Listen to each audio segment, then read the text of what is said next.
Un día surgió entre los discípulos una discusión sobre quién era el más grande de ellos. Dándose cuenta Jesús de lo que estaban discutiendo, tomó a un niño, lo puso junto a sí y les dijo: el que reciba a este niño en mi nombre, me recibe a mí. Y el que me recibe a mí, recibe también al que me ha enviado. En realidad, el más pequeño entre todos ustedes, ese es el más grande. Entonces Juan le dijo: Maestro, vimos a uno que estaba expulsando a los demonios en tu nombre, pero se lo prohibimos, porque no anda con nosotros. Pero Jesús respondió: no se lo prohíban, pues el que no está contra ustedes, está en favor de ustedes. Palabra del Señor. Parece ya hasta un poco molesto y como un poquito ya que nos podemos preguntar, bueno, ¿y qué pasa aquí, verdad? Los que venimos a misa diaria o escuchamos el Evangelio diario a través de las redes sociales, ¿qué es lo que está pasando con los apóstoles? Si se fijan, venimos días leyendo los Evangelios y ¿cuál es el pleito principal? ¿Cuál es el más importante? ¿Cuál es el más importante? ¿Cuál es el más importante? Y es un tema que hoy incluso Jesús los oye discutiendo. Jesús los oye discutiendo e interviene al oír la discusión entre aquellos discípulos. Miren, vale aclarar que nuestro Señor Jesucristo hizo una recogida para sus discípulos, a sus apóstoles principalmente, de diferentes ideologías, de diferentes costumbres y diferentes personas en cuanto a su cultura y su preparación. Tiene a dos personas que son opuestas totalmente y las dos aparecen como personas que les gusta escalar posición o ambicionan cargo. Uno de ellos es Simón el Celote. Simón el Celote, los celotas, hermanos, era un grupo de hombres que se habían ido a los montes, a las cuevas, y desde ahí atacaban a los ejércitos romanos. Era como una especie de guerrilla, vamos a decirlo así, que era quien estaba peleando por liberar al pueblo de Israel de la esclavitud de los romanos. Eran los que le salían al encuentro, asaltadores y todo eso, los que se robaban cuando llevaban el impuesto al emperador a Roma, salían ellos a robarlo. Eran una especie de guerrilla, más o menos, contrarios al imperio romano en toda su totalidad, capaces de morir por liberar al pueblo de Israel. Y tenemos a otro que es contrario a él, Mateo, Leví. ¿Quién era Mateo? Mateo era un cobrador de impuestos, era un trabajador del imperio romano. Era el que recogía los impuestos y vivía del cobro de los impuestos, se lucraba de eso. De eso había adquirido el poder, ¿verdad? Para vivir una vida cómoda y de cierta manera cómplice, colaborador en la opresión del pueblo de Israel. Y ahí los tenía los dos el Señor. Ahí los tenía. Tenía entre ellos a personas en cuanto a cultura no mucho preparados, pescadores, personas que se dedicaban a la pesca y vivían de la pesca, y entre estos estaban Pedro, Santiago, Juan, Andrés. Ellos se dedicaban a la pesca nada más. Entonces, si se fijan, hay, por mencionar algunos, tenemos personas con diferente preparación, diferente cultura, pero estos de abajo, los que eran pescadores, decían, bueno, nosotros como no tenemos ninguna preparación, somos de allá, del Galilea, al rato esto nos van a ganar el mandado, no, pongámonos las pilas, hablemos con el Señor para que nos coloque a nosotros en los primeros lugares. Luego este otro decía, el Simón, ¿verdad? No, yo tengo que ser el que tiene que ser el más importante porque yo conozco, yo he peleado por mi país, he peleado por mi pueblo, ¿verdad? No, dice Mateo, no, es que si yo no quedo, esto me pueden fregar después a mí, porque como yo he sido cómplice de los romanos y todo eso, era un conflicto. Y cualquiera nos podríamos quedar y empezar a criticar a los apóstoles y decir, qué vergüenza, no les basta con oír la palabra del Señor, ver los milagros, ¿verdad? Esta gente dura. Hermanos, yo he insistido muchas veces que la Sagrada Escritura no nos esconde los defectos de los discípulos, de los apóstoles. No nos esconde esos defectos, porque en cada uno de esos defectos también nos vemos reflejados nosotros. Porque esos mismos defectos que están en ellos, están en nosotros también. ¿Hay incredulidad entre nosotros? ¿O somos hombres de fe capaces de mover montañas y todo eso? No, hermanos. ¿Somos deficientes en nuestra fe? ¿Dudamos? ¿Hay ambición entre nosotros? Sí. Aunque digamos, no, Padre, yo no ambiciono nada. Entonces, ¿por qué criticas a alguien cuando consigue algo? Todo aquel que critica a otra persona porque ha conseguido algo, porque está en una posición, significa que hay envidia. Una persona ambiciosa, una persona que no es envidiosa, se va a alegrar, se va a sentir feliz de ver a otra persona ocupando ese cargo, independientemente de quién se sea. Claro, si es tu hijo, si es tu hermano, si es tu esposo, si es tu papá que está ocupando ese cargo, tú te sientes feliz, porque de una manera u otra tú también vas a tener un huesito para chupar. Pero si es una persona que no es nada que ver contigo, y empezamos a sentir envidia, y empezamos a sentir rencor por aquella persona que tiene esto, tiene el otro, ha ocupado este lugar. Y el Papa ha hablado, todos los papas han hablado y han criticado, han denunciado esto sobre el carrerismo en la iglesia. El carrerismo, ¿qué significa el carrerismo? Que no estamos en la iglesia para servir, sino para buscar un cargo, un lugar donde yo me sienta importante, donde a mí me tomen en cuenta. Y eso es una cosa triste dentro de la iglesia. Dentro de la iglesia, sacerdotes, ¿verdad? Que no, yo no quiero esa parroquia. Yo cuando estaba recién ordenado siempre oí hablar de las parroquias de castigo. No, a ese lo han mandado a esa parroquia porque se ha portado mal.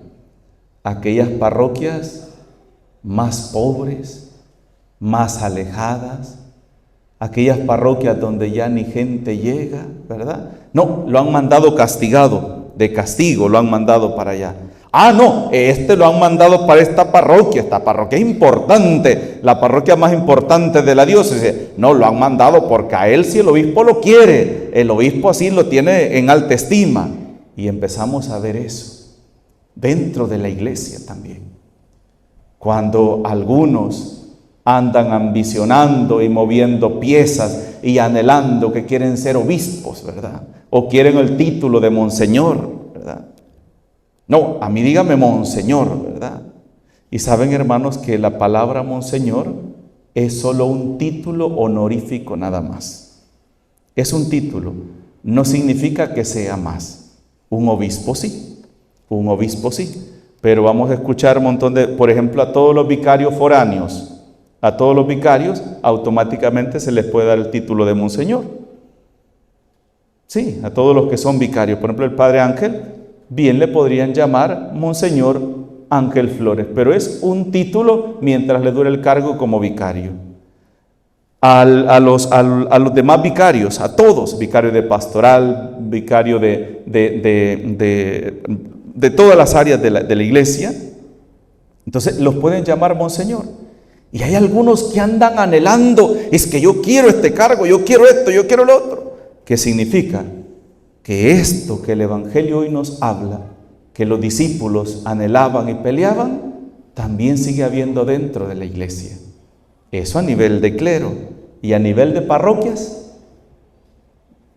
entre los movimientos. No, este es el movimiento más importante. Nosotros somos el movimiento más importante porque es el movimiento más grande, es el movimiento que más trabaja, es el movimiento que va más a misa. No, nosotros somos lo más importante. No, si la parroquia no fuera nada, si no fuera con nuestro movimiento. O de repente aquellas personas que dicen no. Incluso había una persona, me acuerdo, una parroquia, que ella decía: el Padre a mí hasta me consulta qué temas pienso yo que son los necesarios para tocar en la homilía. Yo le aconsejo al Padre qué temas tocar en la homilía. Así, yo soy importante, yo soy amiga del Padre, yo soy amigo del Padre. Mire, yo hasta el número de teléfono tengo del Padre. Mire, cualquier cosa, Él me habla, Él me pide esto, Él me pide lo otro, aquí y allá, porque yo soy importante, porque yo. ¿Y qué significa? Los demás no son nada. Los demás no son nada. Yo soy el importante aquí. E incluso hay personas que se encargan, hermanos, en la misma iglesia, de andar predisponiendo al padre contra tal persona. No, padre, a esa persona aléjela. No, a esa persona no le haga caso. Esa persona es de esta y de esta y de esta manera. Yo me acuerdo cuando recién vine aquí a esta parroquia y yo tuve que decirlo públicamente: no quiero estar escuchando chambres. Yo lo tuve que decir así, porque era un afán de querer acercarse y decirme: mire, padre, que la fulana es de esta manera, que fulano es de esta manera, que esta fulano aquí. Cuando yo, y esto no lo olvidemos, cuando yo hablo mal de otra persona, es porque yo me considero mejor que esa persona. Ojo con esto, ¿verdad? Toda persona que anda hablando mal de otra persona es porque se considera mejor que la otra persona. Si yo supiera, si yo fuera consciente de que yo soy peor que esa persona, me quedara calladito, mire, me quedara callado. Pero ahí es donde se cumplen las palabras que el Señor nos decía un día de estos en el Evangelio: hipócrita, antes de querer sacar la paja del ojo de tu hermano, sácate primero la viga que llevas en el tuyo. Y eso, hermanos, no es otra cosa. El chambrerillo, las murmuras, las críticas, no es otra cosa que yo andar buscando sentir que soy mejor que la otra persona. No, este borracho, mire, yo no soy borracho. Entonces por ser borracho no es nada, yo soy más grande porque hoy soy borracho. Yo no soy borracho. Este no es nada, es un bolo, o es un ladrón, o es esto. Y empezamos a discriminar a aquella persona, a rechazarla. Yo, como no soy eso, entonces soy mejor que esa persona. Qué tristeza, ¿verdad? Y eso, hermanos, también lo vivimos en el trabajo también, donde se trabaja. Aquella actitud nuestra de no poder sentirnos felices de que alguien alcance algo, de que alguien sea mejor que yo. Por eso, hermanos, es que somos unos mediocres, porque no hemos aprendido a valorar las virtudes de los demás y aprender de ellos. Y yo creo que eso es lo que deberíamos hacer nosotros. Aprender a valorar, aprender a respetar las virtudes, las cualidades de los demás, y que quizás yo no lo tengo, pues yo puedo aprender de esa persona. No, como yo no tengo esa virtud, y como esa persona está brillando, y como esa persona está haciendo las cosas bien, voy a buscar la forma cómo aplastarlo, cómo destruirlo. Y eso, hermanos, no está ni en la iglesia, ni en el trabajo, sino en todo lugar, aún en la misma familia, entre los mismos hermanos, en el mismo hogar, hay ese tipo de cosas. Y ahí comienzan los papás también, donde solamente ven a veces los defectos del hijo y no ven las virtudes del otro. Hermanos, nunca, eso es un error gravísimo, cuando una mamá o un papá empieza a aplaudir y todas sus felicitaciones y todo su orgullo. Ay, que mi hija, ay, es que este es mi hijo, ay, qué orgulloso me siento, ay, qué orgullosa me siento de este mi hijo, de esta mi hija.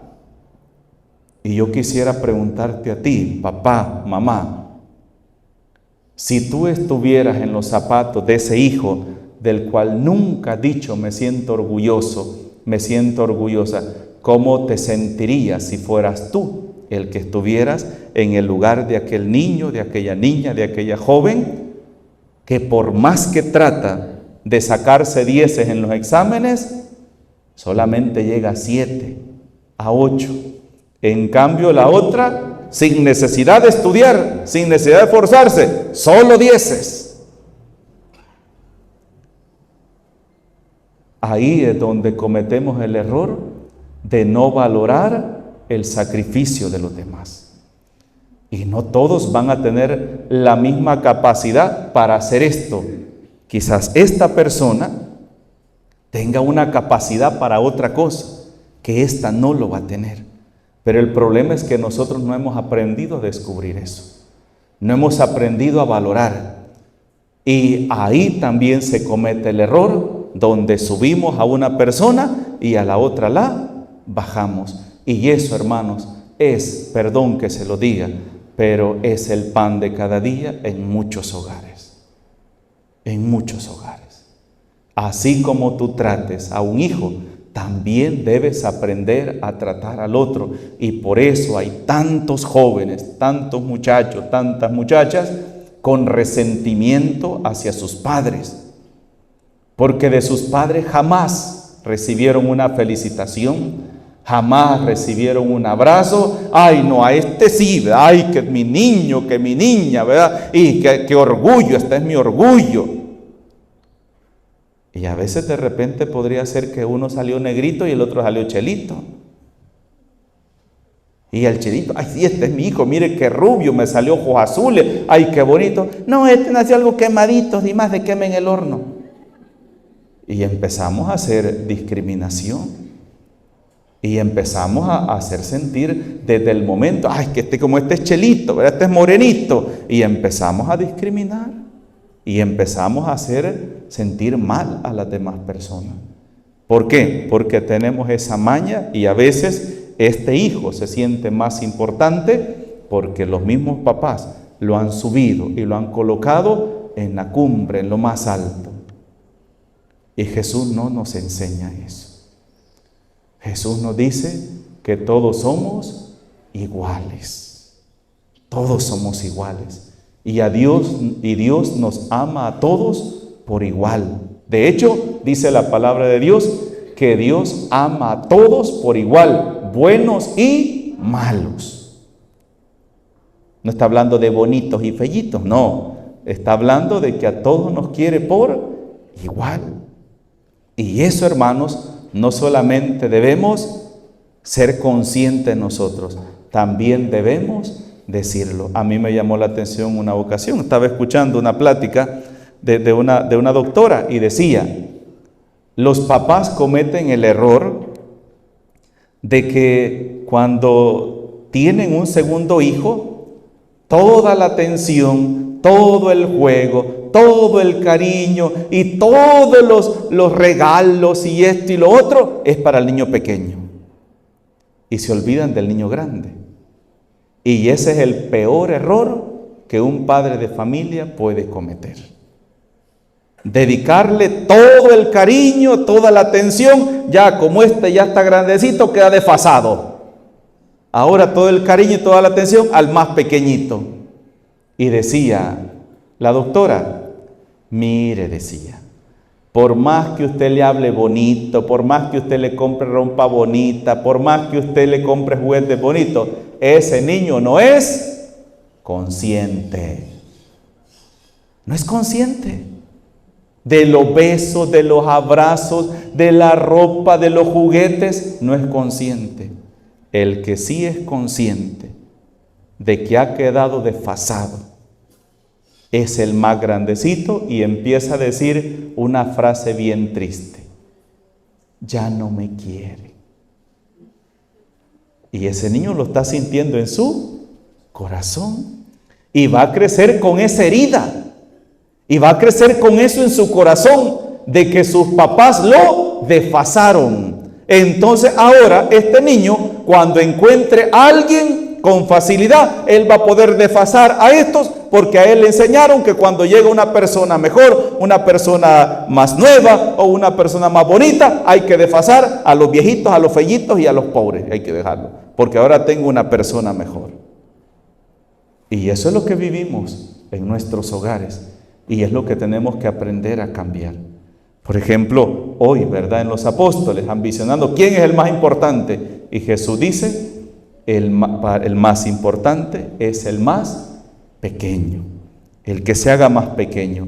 Y Jesús también en la última cena va a decir esta frase: el que quiera ser el más grande en el reino de los cielos, debe aprender a ser el servidor de todos. Ahí está la clave, hermanos, y eso es lo que nosotros como cristianos debemos aprender a poner en práctica. En el nombre del Padre, del Hijo y del Espíritu Santo. Amén.